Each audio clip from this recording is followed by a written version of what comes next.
আমাকে এক্ষুনি উদ্যোক্তারা সব মিলিয়ে দুটো তিনটে বিষয় নিয়ে কিছু কথা বলবার জন্য বললেন। তো আমি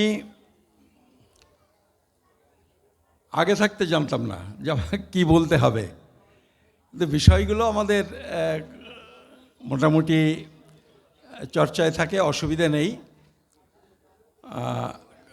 কিন্তু আপনারা বুঝতে পারছেন যে দুটোর সভা, এখন বাজে 4:30। আমিও একটু দেরি করে ফেলেছি। আমি যখন এসেছিলাম এইখানে ব্রিজ ভাঙা, ফলে আমাকে ওই দিক দিয়ে ঘুরে নড়াল ঘুরে আসতে হয়েছে বলে আমার আধা ঘন্টা লেট হয়েছে। কিন্তু এখন বেজে গেছে 4:30, আমাকে একটু বেরিয়ে যেতে হবে। তবুও 2-4টে কথা বলি। আমি পারতপক্ষে কোনো ধর্মের লোক নই। ধর্মের প্রতি খুব পরিষ্কার করে যদি বলতে হয়, ধর্মের প্রতি আমার খুবই অনাগ্রহ। তা সত্ত্বেও এই দেখুন, আমি অনেক আগে, এটা বহুদিন আগে, এ বইটা বোধহয় আমি লিখেছিলাম 2008 সালে, তার মানে 16 বছর আগে, মতুয়া ধর্ম এক ধর্ম বিপ্লব বলে একটা এই ছোট বই আমি লিখেছিলাম।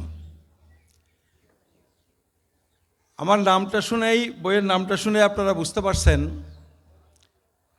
আমি মতুয়া ধর্মকে, যদি ধর্ম বলেন মতুয়া ধর্মকে, আমি সেটাকে বলেছিলাম ধর্ম বিপ্লব। আমি এটাকে অন্যান্য ধর্মের সাথে মিলিয়ে মতুয়া ধর্ম বলিনি। আমি সম্পূর্ণ একটা অন্য ভাবনা, মতুয়া মতাদর্শ, এইটাই আমি বলতে চেয়েছিলাম। কিন্তু আমার মতে অত্যন্ত দুঃখের হলেও এইটা সত্যি যে আজকে ধর্ম সম্পর্কে আমাদের অনেকের মধ্যে যে দ্বিধা দ্বন্দ্ব বিরূপতা আছে, ধর্মের কুপ্রভাব সম্পর্কে আমাদের যে অভিজ্ঞতা, মতুয়া ধর্ম সামান্য কম বেশি 200 বছর ধরে যার চর্চা শুরু হয়েছে, সেই ধর্মও আজকে ভাবে যে কুপ্রভাব, সেটা থেকে আজকে আমার মতে মতুয়া ধর্মও যে মুক্ত থাকতে পারছে, এটা কিন্তু আমার মনে হচ্ছে না। আজকে মতুয়া ধর্ম কার্যত আর 5টা ধর্মের মতোই একটা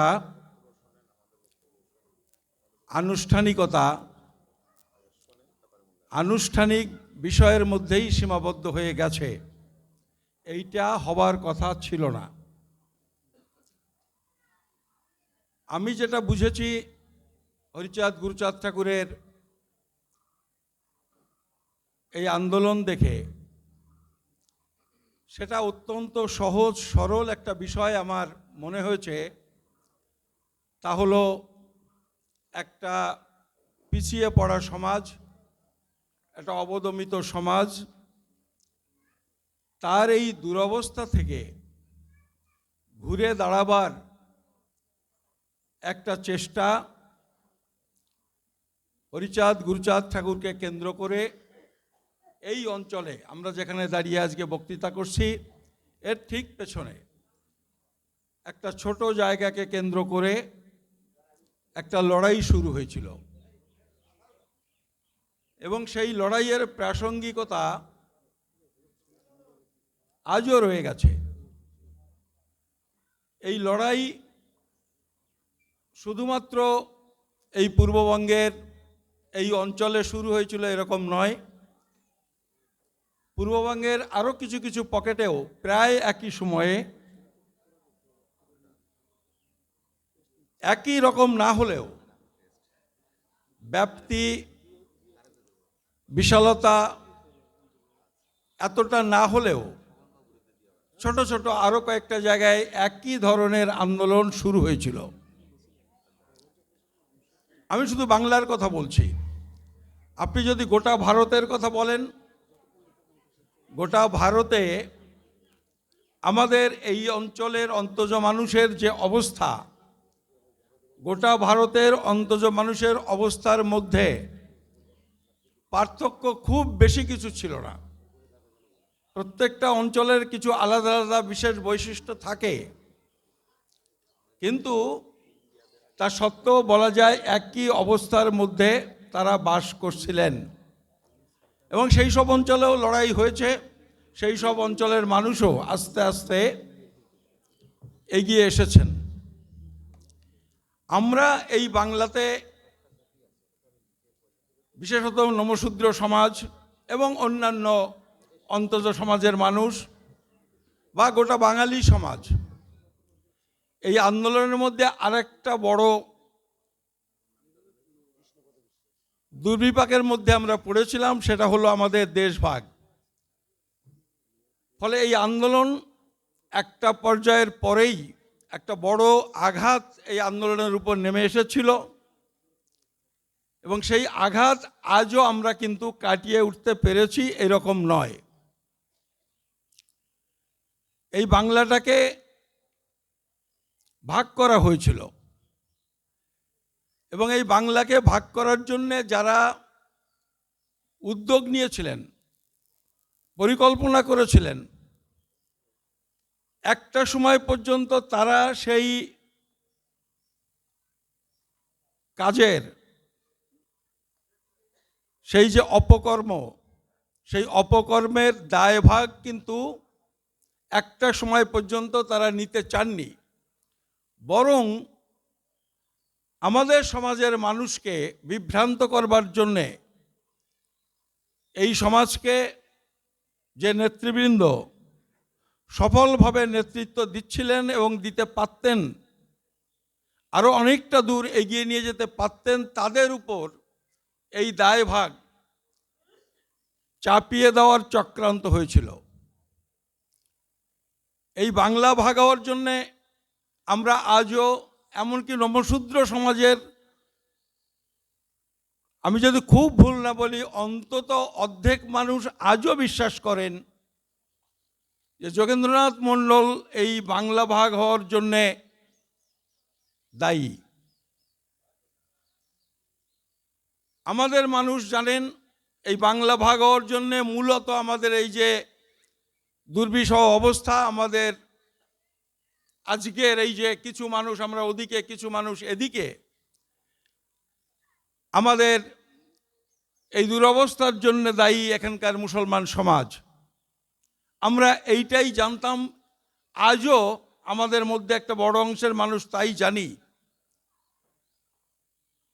কিন্তু যারা ইতিহাস, এখন বহু তথ্য আমাদের সামনে এসে গেছে, যারা সামান্যতম ইতিহাস পড়েছেন, আমি পাঠ্যপুস্তক পড়ার কথা বলছি না, কারণ পাঠ্যপুস্তকটাই আসলে আমাদের বিভ্রান্ত করবার জন্যে সবথেকে বড় হাতিয়ার হিসেবে ব্যবহার করা হয়েছে। যারা ঐতিহাসিক, যারা লিখেছেন, অনুসন্ধিৎসু লেখক যারা লিখেছেন, সেটা আমরা পাঠ করে আজকে জানতে পেরেছি যে এই দেশ ভাগ হওয়ার জন্যে আমাদের এই যে দুর্দশা, এই দুর্দশার জন্যে বাংলা ভাগ এবং ভারত ভাগ, যেখানে আমাদের সমাজের নেতৃবৃন্দ, বিশেষ করে যোগেন্দ্রনাথ মণ্ডল, তার কোনো ভূমিকা ছিল না। উচ্চ বর্ণ হিন্দুরাই এই দেশটাকে, এই রাজ্যটাকে তারা ভাগ করেছিলেন, এই দেশটাকেও ভাগ করেছিলেন। আমরা আজও মুসলিম লীগকে মূলত দায়ী করে থাকি, কিন্তু মুসলিম লীগ তার যে শক্তি ছিল, তার পক্ষে দেশ ভাগ করা কোনোদিন সম্ভব ছিল না যদি কংগ্রেস সায় না দিত। আসলে দেশ ভাগ ভারত ভাগ হয়েছিল, মুসলমান সমাজ চেয়েছিল এই দেশের মধ্যে, ঐক্যবদ্ধ দেশের মধ্যে হিন্দুদের মতোই সমান অধিকার নিয়ে সমানভাবে বিকশিত হবার সাংবিধানিক গ্যারান্টি তারা চেয়েছিলেন, যেটা বর্ণ হিন্দুদের প্রতিনিধি কংগ্রেস সেদিন রাজি হয়নি। যে কারণে মুসলমান সমাজ তারা মনে করেছিলেন যে দেশটা ভাগ করে নিয়ে গিয়েই তাদের উন্নয়ন হতে পারে, তাদের বিকাশ সম্ভব হতে পারে। কিন্তু মূলত আমরা যে মুসলমানদের দায়ী করে থাকি, খুব সূক্ষ্মভাবে চিন্তা করলে দেখা যাবে তার জন্যে মূলত মুসলমানদের দায়ী করে, তাদের দায় নেই আমি বলছি না, কিন্তু মূল অভিযোগ তাদের বিরুদ্ধে আনা যায় না। এই বাংলার ক্ষেত্রেও ভারতটা ভাগ হলেও বাংলাটা যদি ঐক্যবদ্ধ থাকতো, আজকে আমাদের সমাজের এই যে দুরবস্থা, এই যে দেশত্যাগ, আমরা এদেশে মনে করি এদেশে আমরা আজকে আছি, সমস্যা কিছু আছে, কিন্তু সেটা এমন হয়তো নয় যে আমাদের দেশ ছেড়ে চলে যেতে হবে, কিন্তু আমরা তবুও ভাবছি যে একটা দেশ যেখানে মুসলিম মেজরিটি, আগামী দিনে কি হবে। যে কারণে এই আশঙ্কায় বহু মানুষ দেশ ত্যাগ করেছেন, আজও করতে চান। কিন্তু ঘটনা হলো এই যে মানুষগুলি মনে করেছেন ভারত আমার দেশ, ভারত সরকারের একটা সময় পর্যন্ত, বিশেষ করে যতদিন কংগ্রেস ছিল ক্ষমতায়, যেহেতু দেশ ভাগ করবার জন্য তারাই সিদ্ধান্ত নিয়েছিলেন, তাদের নেতৃবৃন্দ একটা কমিটমেন্ট ছিল যে এখান থেকে হিন্দুরা যখন যাবেন ও দেশে, তাদের পুনর্বাসন, নাগরিকত্বের ব্যবস্থা তারা করবেন।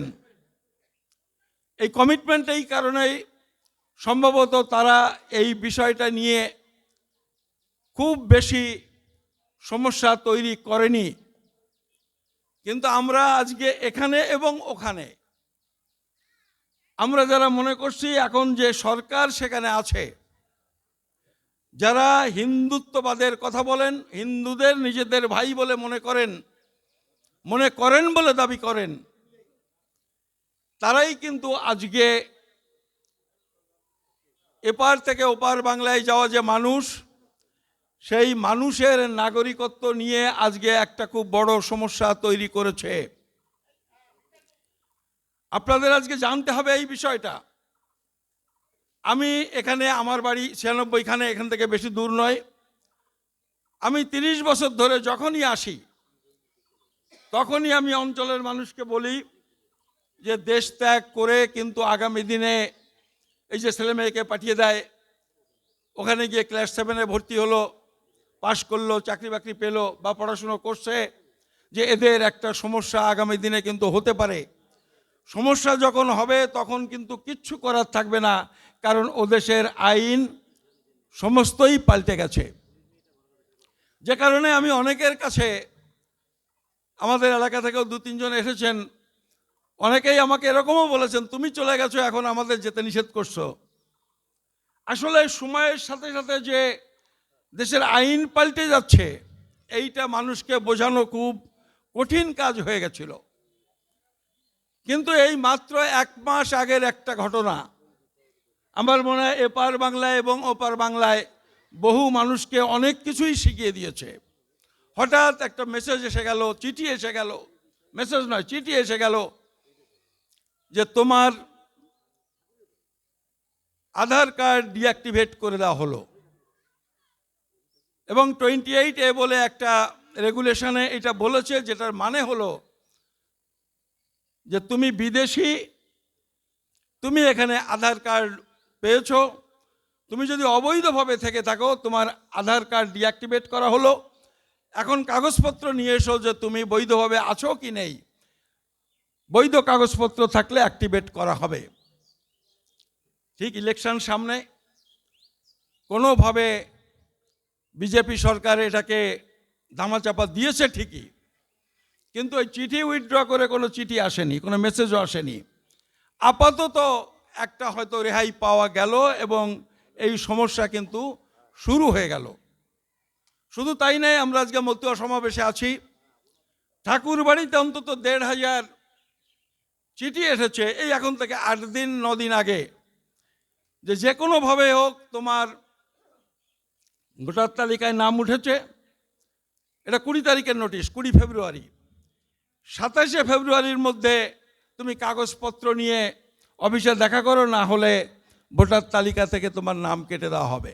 কাগজপত্র মানে হচ্ছে নাগরিকত্বের প্রমাণপত্র। কিন্তু নাগরিকত্বটা কি?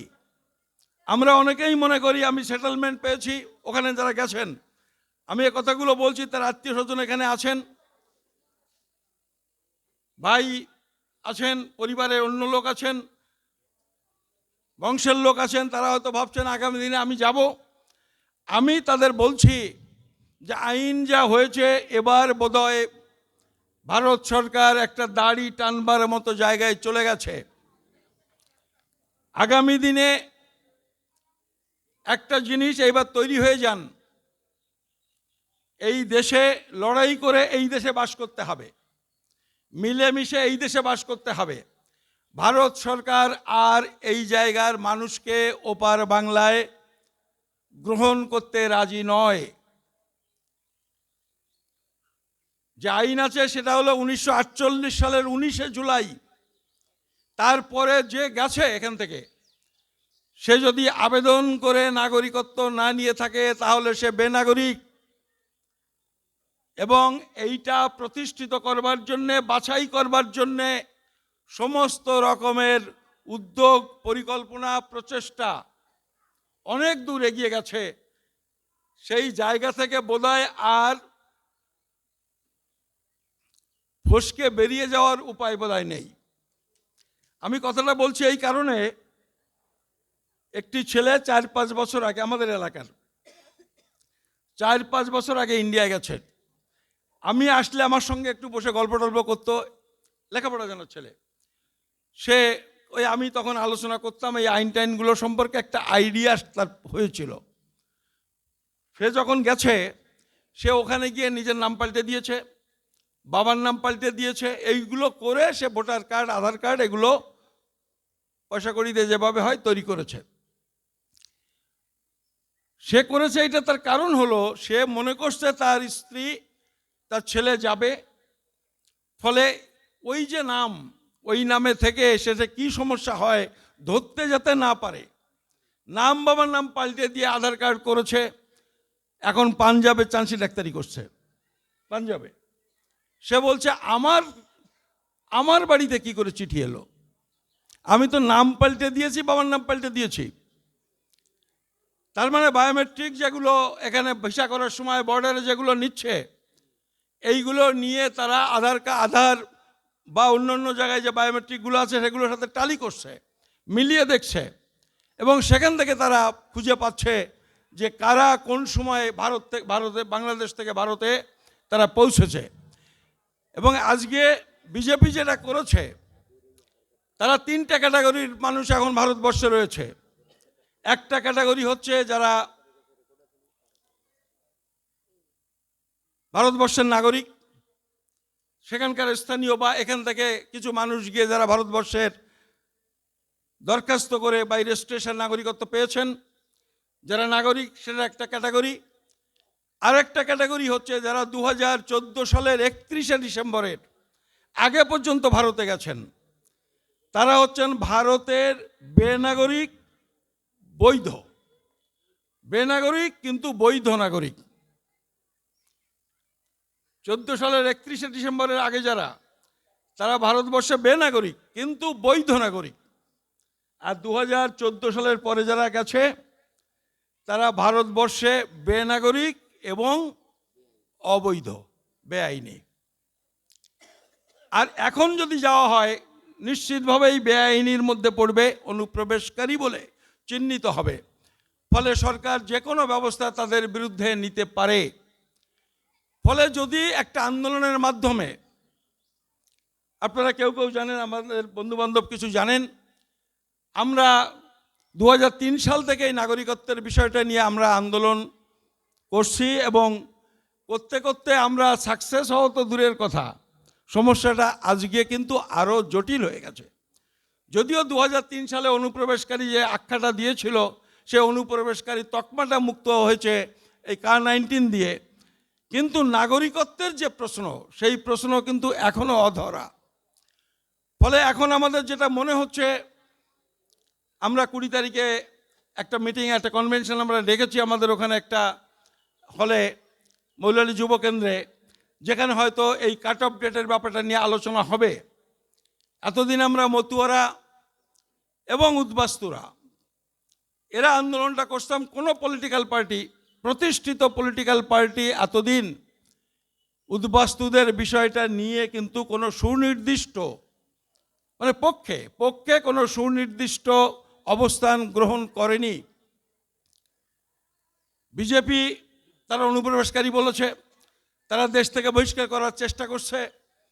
তৃণমূল বলছে তোমরা সবাই নাগরিক, কিন্তু তার গভর্নমেন্ট পাসপোর্ট, চাকরি বাকরি, কাস্ট সার্টিফিকেট কোনো ক্ষেত্রেই ভোটার কার্ড, আধার কার্ড, রেশন কার্ডকে নাগরিকত্বের প্রমাণপত্র হিসেবে মানে না। ফলে তারা কিন্তু এইভাবে বিভ্রান্ত করছে, এইভাবেই তারা ঢপ দিচ্ছে। আর বাকি যে বিরোধী দল, কংগ্রেস, সিপিএম, এই সমস্ত রাজনৈতিক দলগুলি এতদিন তারা এই প্রশ্নে উদাসীন ছিল, কোনো সুনির্দিষ্ট অবস্থান ঘোষণা করেনি। কিন্তু আমাদের প্রচেষ্টার ফলে এই ফেব্রুয়ারি মাসের 5 তারিখে তারা একটা ঘোষণা করেছে, কলকাতা প্রেস ক্লাবে প্রেস কনফারেন্স করে। কংগ্রেস এবং সিপিএম যে একটা কাট অফ ডেট করে তার আগে থেকে যারা ভারতবর্ষে বসবাস করে তাদের নাগরিক হিসেবে ঘোষণা করবে, কিন্তু সেটা কোনো ক্রমে আমার ধারণা 18-20 সালের এপাশে আসবে না। যদিও আমরা হয়তো চেষ্টা করব, কিন্তু আমি এ কথাগুলো বলছি এই কারণে যে এখানকার মানুষকে কিন্তু এখন মানসিকভাবে তৈরি হতে হবে। একটা সময় আমরা মনে করতাম আমাদের মনটা দুর্বল কেন, আমরা ভাবতাম যে আমাদের একটা জায়গা বিকল্প আছে, এইটাই ছিল আমাদের দুর্বলতা। তা সেইটা কিন্তু এইবার বোধহয় আর ওই জায়গাতে যাওয়ার আর কোনো পথ থাকছে না। ফলে এই যে অবস্থা আমাদের তৈরি হয়েছে, এই অবস্থা থেকে বেরোবার জন্যে আজকে আমি মতুয়া সম্মেলনে দাঁড়িয়ে এই কথা বলছি, ইতিহাস সম্মেলনে দাঁড়িয়ে এই কথা বলছি এই কারণে, আমরা মতুয়ারা কিন্তু প্রতিদিন প্রচুর এরকম মিটিং, সম্মেলন, মহোৎসব করি, কিন্তু এই সমস্যা নিয়ে কিন্তু উদাসীন। নিজের সমস্যা তা সত্ত্বেও কিন্তু সেই আন্দোলনে আমরা অংশগ্রহণ করি না। আমরা হরিচাঁদ গুরুচাঁদকে যদি মানি, হরিচাঁদ গুরুচাঁদ, আমরা আজকে ধর্ম বলছি বটে, কিন্তু আসলে তারা একটা আন্দোলন তৈরি করেছিলেন। সেই আন্দোলন সামাজিক সংস্কারের আন্দোলন। সেই আন্দোলন আমাদের শিক্ষার অঙ্গন থেকে বাইরে রেখেছিল, শিক্ষা অর্জনের জন্য সেই আন্দোলন ধীরে ধীরে রাজনৈতিক ক্ষেত্রে নিজেদের একটা প্রভাব প্রতিপত্তি, একটা অংশগ্রহণ, একটা নেতৃত্ব প্রতিষ্ঠার একটা প্রচেষ্টা, এইগুলোই ছিল। কিন্তু আজকে আমাদের অন্যান্য বিষয়গুলোকে আমি বলছি না, কারণ যে জায়গায় গেছে এখনই সে কথা বলার মতো অবস্থা বোধহয় আর নেই। তবু আমি বলছি যে আমাদের অন্তত প্রায়োরিটির জায়গাটা আজকে আমাদের একটু ঠিক করা দরকার। সেই প্রায়োরিটির জায়গাটা হলো আমার মতে আমাদের দৈনন্দিন সমস্যা নিয়ে অন্তজ মানুষের, শুধু আমি নমশূদ্র বলছি না, শুধু মতুয়া বলছি না, গোটা দলিত সমাজের প্রায়োরিটি হওয়া উচিত তাদের সমস্যাদের নিয়ে আন্দোলন করা। তাহলেই হরি গুরুচাঁদকে সম্মান জানানো হয়, তাহলে পেরিয়ার রামস্বামীকে সম্মান জানানো হয়, তাহলেই ডক্টর আম্বেদকরকে সম্মান জানানো হয়। আর একটা কথা আমি শুধু এখানে বলি, আমাদের মধ্যে নানান রকমের বিভ্রান্তি তৈরি করার একটা চেষ্টা চলছে যে হরিচাঁদ বড় না গুরুচাঁদ বড়, হরি গুরুচাঁদ বড় না আম্বেদকর বড়, আম্বেদকর বড় না পেরিয়ার বড়, ইত্যাদি ইত্যাদি একটা প্রচেষ্টা কিন্তু চলছে। কিন্তু আজকে আসলে আমাদের দলিত সমাজের এই যে আমাদের যে মনীষীবৃন্দ, তাদের একটা সম্মিলিত প্রচেষ্টার ফসল আজকে আমরা যেটুকু অগ্রসর হতে পেরেছি সেইটুকু। ফলে আমাদের প্রত্যেকজন ভারতবর্ষের যে কোনো প্রান্তে জন্মগ্রহণ করেছেন প্রত্যেকজন মনীষীর প্রতি আমাদের সমান সম্মান দেখাতে হবে এবং তাদের যে নির্দেশ, তাদের যে জীবন প্রণালী, তাদের যে অনুশীলন, সেইগুলোকে পাথেয় করে আমাদের লড়াই সংগ্রামে অবতীর্ণ হতে হবে। এই কথাগুলো বলে আমি আমার বক্তব্য শেষ করছি। আমারও একটু অন্য সমস্যা আছে, যার জন্য আমি বেরিয়ে যাব। আমি আর বেশি করে এখানে ওয়েট করতে পারবো না। আপনাদের সবাইকে নমস্কার, ধন্যবাদ।